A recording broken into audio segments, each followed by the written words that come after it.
Hello दोस्तों, आप सब कैसे हैं? उम्मीद करता हूँ सब आप बढ़िया होंगे और अच्छे से तैयारी कर रहे होंगे मैट्रिक की तैयारी। ठीक है, तो आज हम आप लोग के साथ में साइंस का पेपर डिस्कस करने वाले हैं जो इंटरनेट मॉडल पेपर है। ठीक है, इंटरनेट से लोड किया हुआ मॉडल पेपर है जो 2026 में पूछने के इसमें चांसेस है इसमें। ठीक है, देखिए इसमें क्या होता है, साइंस में 80 क्वेश्चन टोटल पूछे जाते हैं ऑब्जेक्टिव के, और 80 में से आपको आंसर देना होता है कितना, तो 40 का आंसर देना होता है। ठीक है, 40 का आंसर देना होता है। तो बिना देरी किए चलिए शुरू करते हैं पहले प्रश्न की ओर। देखिए, समतल दर्पण की फोकस दूरी होती है शून्य, ऋणात्मक, अनंत या धनात्मक। तो देखिए, समतल दर्पण की सतह जो होती है वो बिल्कुल क्या होती है, समतल होती है। समतल दर्पण की सतह समतल होती है और इसीलिए इसका क्या होता है, वक्रता नहीं होती है इसमें। इसकी वक्रता जो है ये अनंत मानी जाती है, इसे अनंत मानते हैं और इसी वजह से फोकस दूरी भी क्या हो जाती है, अनंत हो जाती है। इसीलिए समतल दर्पण की फोकस दूरी जो है वो अनंत होगी। सी ऑप्शन क्या है आपका, सही है। अगला क्वेश्चन देखिए, वास्तविक प्रतिबिंब दर्पण के किस ओर बनते हैं? ए ऑप्शन में देखिए दर्पण के पीछे, बी ऑप्शन दर्पण के आगे, सी ऑप्शन ए बी दोनों, इनमें से कोई नहीं। तो देखिए, वास्तविक प्रतिबिंब जो होता है जिसे इंग्लिश में हम लोग रियल इमेज कहते हैं, रियल इमेज ये अवतल दर्पण के द्वारा बनते हैं। ये अवतल दर्पण के द्वारा बनते हैं और ये दर्पण के सामने बनते हैं। ठीक है, ये दर्पण के सामने बनते हैं।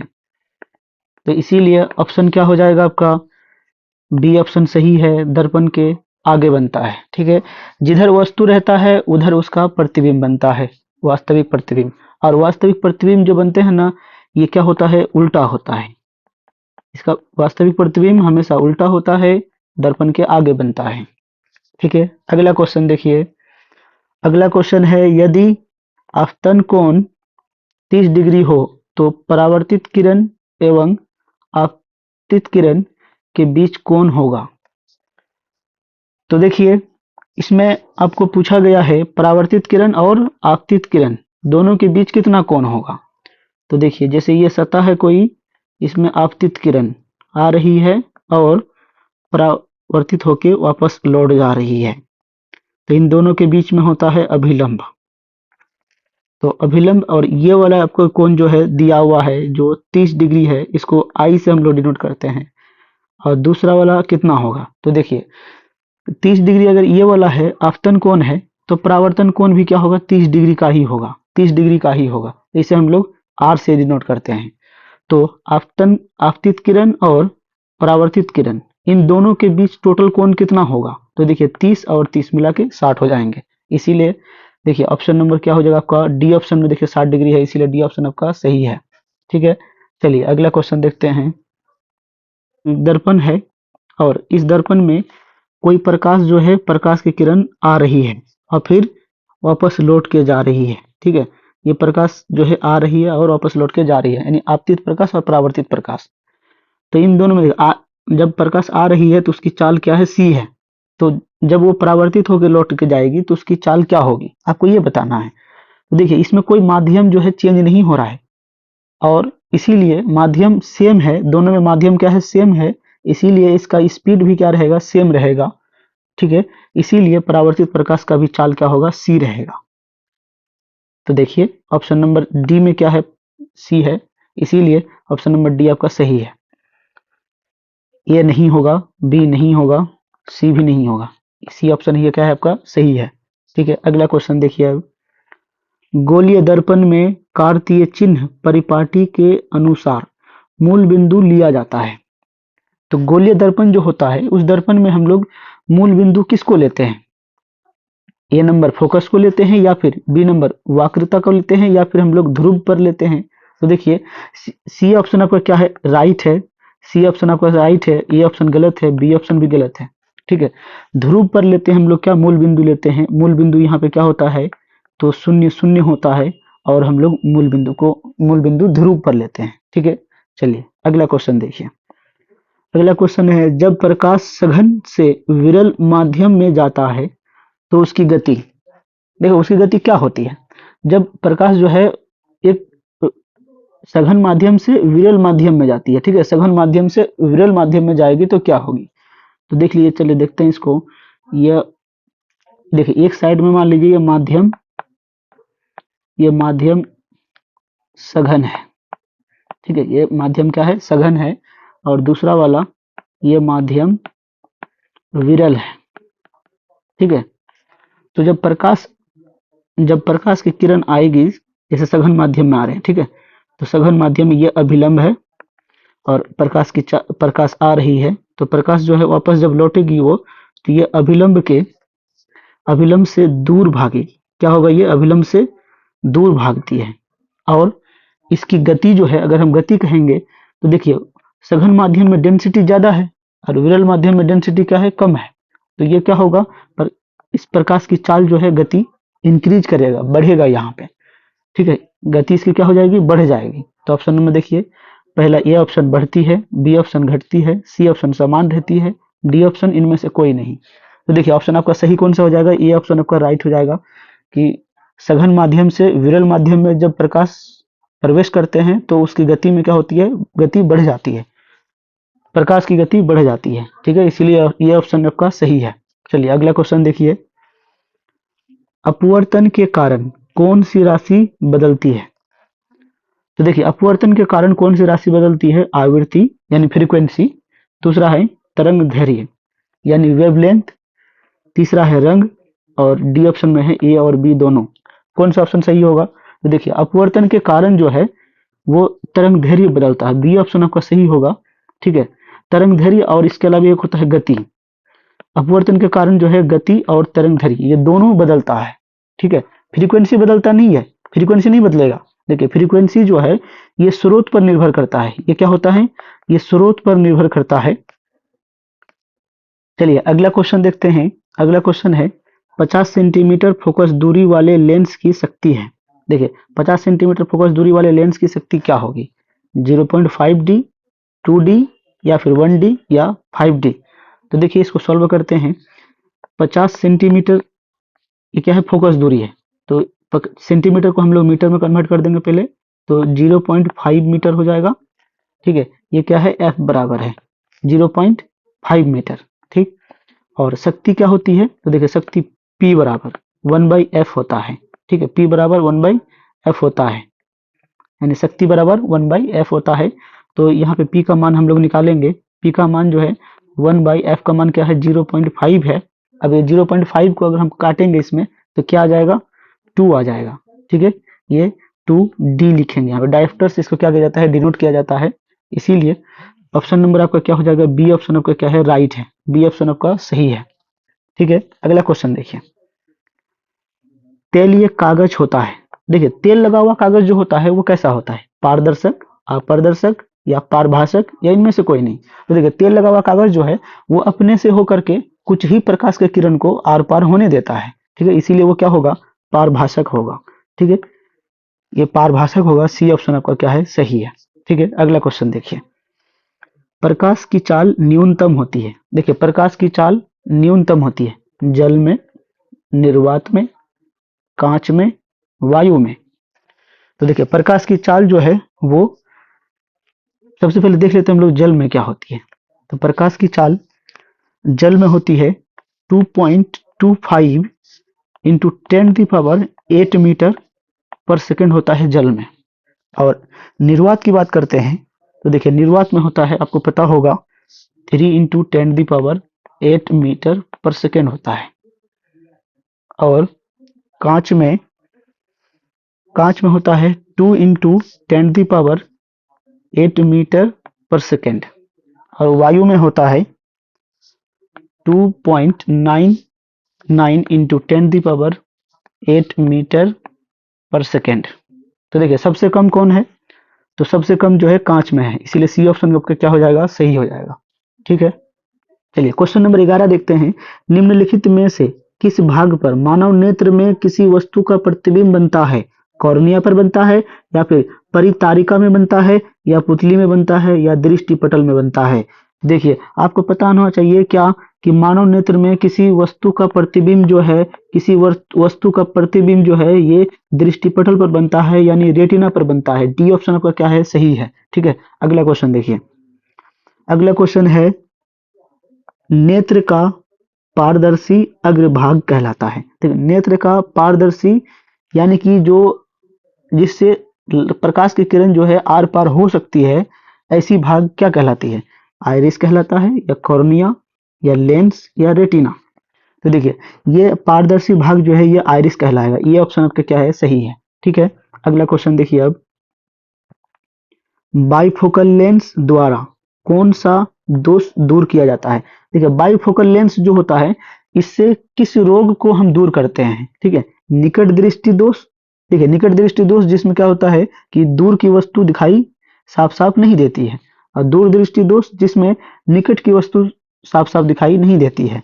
जरा दृष्टि दोष जिसमें निकट और दूर की दोनों की वस्तु साफ साफ दिखाई नहीं देती है, या इनमें से कोई नहीं, कौन सा होगा? तो देखिए बाइफोकल लेंस का प्रयोग जो है, बाइफोकल लेंस का प्रयोग जरा दृष्टि दोष दूर करने के लिए होता है। ठीक है, वैसे व्यक्ति जिसको नजदीक की वस्तु और दूर की वस्तु साफ साफ दिखाई नहीं देती है, धुंधली दिखाई देती है, उसको दूर करने के लिए बाइफोकल लेंस का प्रयोग किया जाता है। इसीलिए ऑप्शन नंबर सी आपका सही है।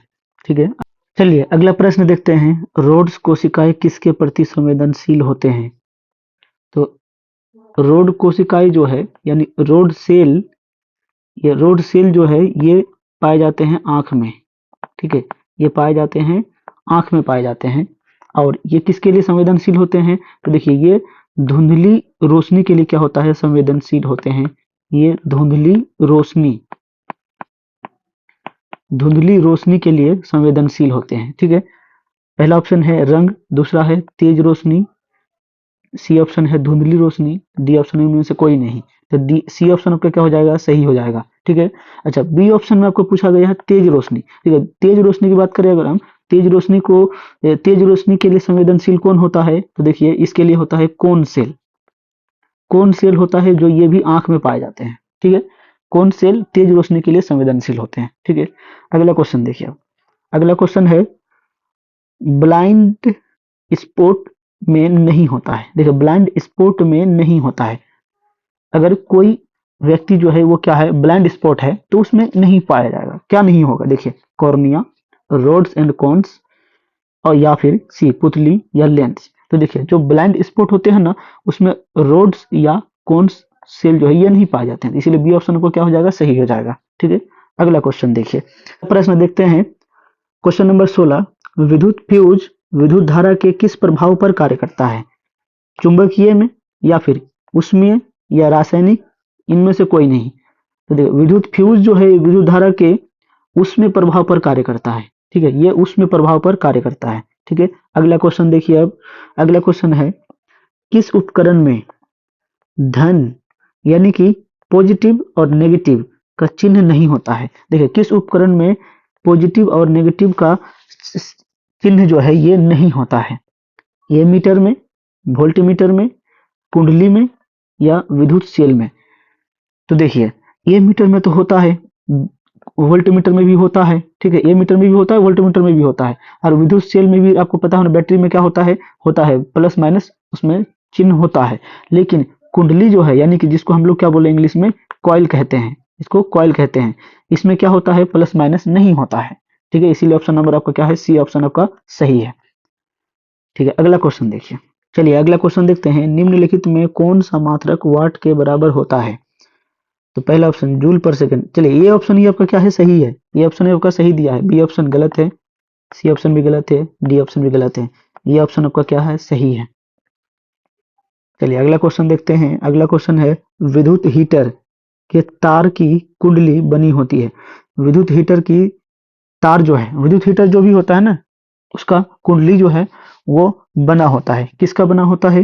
तांबा की, जस्ता की, या टंगस्टन की, या नाइक्रोम की? तो देखिए डी ऑप्शन आपका क्या है, सही है, नाइक्रोम का बना होता है। विद्युत हीटर का तार जो होता है ना, तार की जो कुंडली बनी होती है उसमें वो नाइक्रोम की बनी होती है। डी ऑप्शन आपका सही है। अगला क्वेश्चन देखिए। कार्य करने की क्षमता को कहते हैं, कार्य करने की क्षमता को क्या कहते हैं? बल, शक्ति, या ऊर्जा, इनमें से कोई नहीं। देखिए कार्य करने की क्षमता आपका ऊर्जा कहलाता है। सी ऑप्शन आपका क्या है, सही है। आपका सी ऑप्शन सही है। ठीक है, अगला क्वेश्चन, चलिए अगला प्रश्न देखते हैं। क्वेश्चन नंबर 21, विद्युत धारा के चुंबकीय प्रभाव की खोज किसने की? ऑर्स्टेड, एम्पियर, बोर या फैराडे? तो विद्युत धारा के चुंबकीय प्रभाव की खोज जो है ना, ये ऑर्स्टेड ने किया था, इसीलिए ये ऑप्शन आपका क्या है, सही है। ये ऑप्शन आपका क्या है, सही है। अगला क्वेश्चन देखिए, अगला क्वेश्चन है चुंबकीय बल रेखा की प्रकृति होती है। देखिए चुंबकीय बल रेखा जो होती है उसकी प्रकृति किस टाइप का होती है, काल्पनिक होती है, वास्तविक, ये बी दोनों, या इनमें से कोई नहीं? तो देखिए चुंबकीय रेखा जो होती है ना वो काल्पनिक हम लोग मानते हैं इसको। ये ऑप्शन आपका क्या है, सही है। ये ऑप्शन आपका सही है। अगला क्वेश्चन देखिए, विद्युत धारा उत्पन्न करने की युक्ति को क्या कहते हैं हम लोग? ठीक है, विद्युत धारा जिससे उत्पन्न होती है ना उस युक्ति को हम लोग क्या कहते हैं? जनित्र कहते हैं, या गैल्वेनोमीटर कहते हैं, या एम्पियर कहते हैं, या मोटर कहते हैं? तो आपको पता होना चाहिए। देखिए इंग्लिश में क्या, जनरेटर। तो जनरेटर को हम लोग क्या बोलते हैं, जनित्र बोलते हैं हिंदी में। ये ऑप्शन आपको क्या है, सही है। जनरेटर के द्वारा आपको पता होना चाहिए कि बिजली उत्पन्न करते हैं उसके द्वारा हम लोग। ठीक है, इसीलिए ऑप्शन आपका सही है। अगला क्वेश्चन देखिए, लघुपथन के समय, वीडियो कट कर,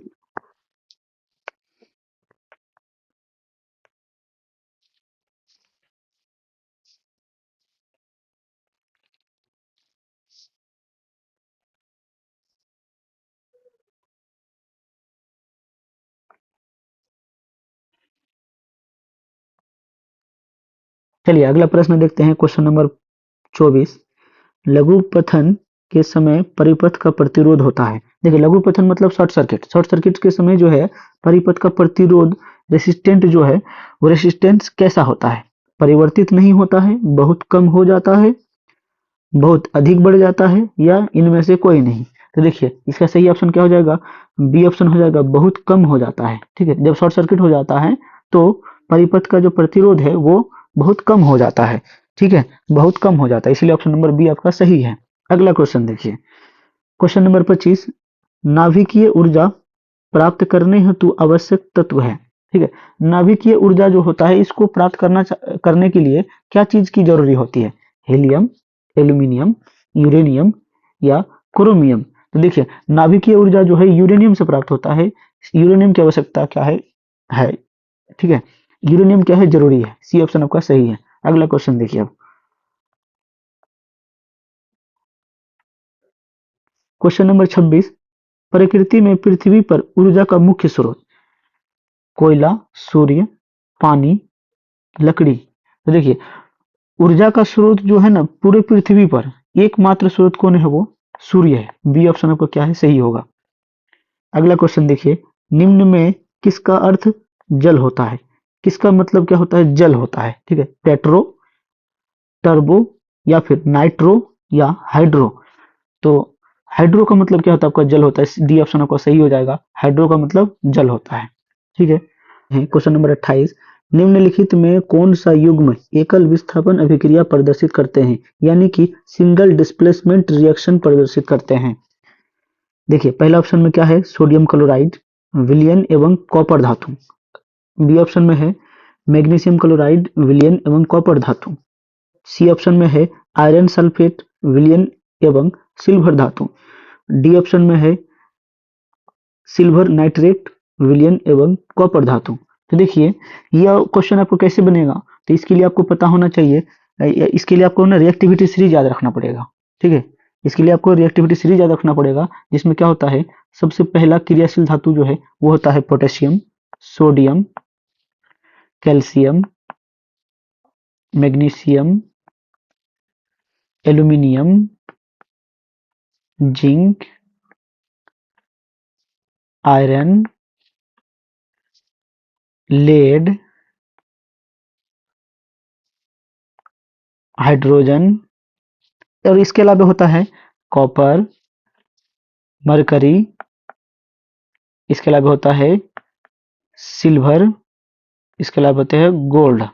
ठीक है, ये रिएक्टिविटी सीरीज होता है। तो यहाँ देखिए यहाँ पे कॉपर जो है वो गो सिल्वर से, देखिए सिल्वर से क्या है, अधिक क्रियाशील है। कॉपर पहले आता है, सिल्वर बाद में आता है। ठीक है, इसीलिए इसीलिए क्या होगा, डी ऑप्शन आपका सही होगा। यहाँ पे कॉपर क्या करेगा, तो एजी को यानी कि सिल्वर को विस्थापित कर देगा। यहाँ पे कॉपर सिल्वर को विस्थापित कर देगा, ठीक है। तो इसीलिए डी ऑप्शन आपका क्या हो जाएगा, सही हो जाएगा। ठीक, अगला क्वेश्चन देखिए अब। अगला क्वेश्चन है, साग सब्जियों का विघटित होकर कंपोस्ट बनना किस अभिक्रिया का उदाहरण है। साग सब्जी जो होता है वो क्या होता है, विघटित होते हैं और होकर के कंपोस्ट बनाते हैं। और कंपोस्ट बनने की ये क्रिया को हम लोग क्या कहेंगे, तो देखिए कंपोस्ट बनने की क्रिया को उष्माशोषी, उष्माक्षेपी या प्रतिस्थापन या फिर इनमें से कोई नहीं। देखिए कंपोस्ट बनने की क्रिया क्या हो जाएगा, यहाँ को उष्माक्षेपी हो जाएगा, ठीक है। बी ऑप्शन आपका क्या है, सही है। अगला क्वेश्चन देखिए, निम्न में से कौन ऑक्सीकरण की क्रिया नहीं है। निम्न में से कौन ऑक्सीकरण की क्रिया नहीं है, आपको बताना है। दहन या श्वसन या भोजन का पाचन या फिर अवक्षेपण। तो देखिए डी ऑप्शन आपका क्या हो जाएगा, सही हो जाएगा। डी ऑप्शन क्या है, ऑक्सीकरण की अभिक्रिया नहीं है। श्वसन करते हैं तो उसमें भी क्या होता है, ऑक्सीजन शामिल होता है। दहन में भी क्या होता है, ऑक्सीजन शामिल होता है। और भोजन जो अंदर पचते हैं, जब वो टूटते हैं, ठीक है, कम्प्लेक्स से जब वो सिंपल होता है तो उसमें भी ऑक्सीजन शामिल होता है, ठीक। तो इसीलिए आपका क्या है, डी ऑप्शन आपका क्या है, सही है। डी ऑप्शन आपका सही है।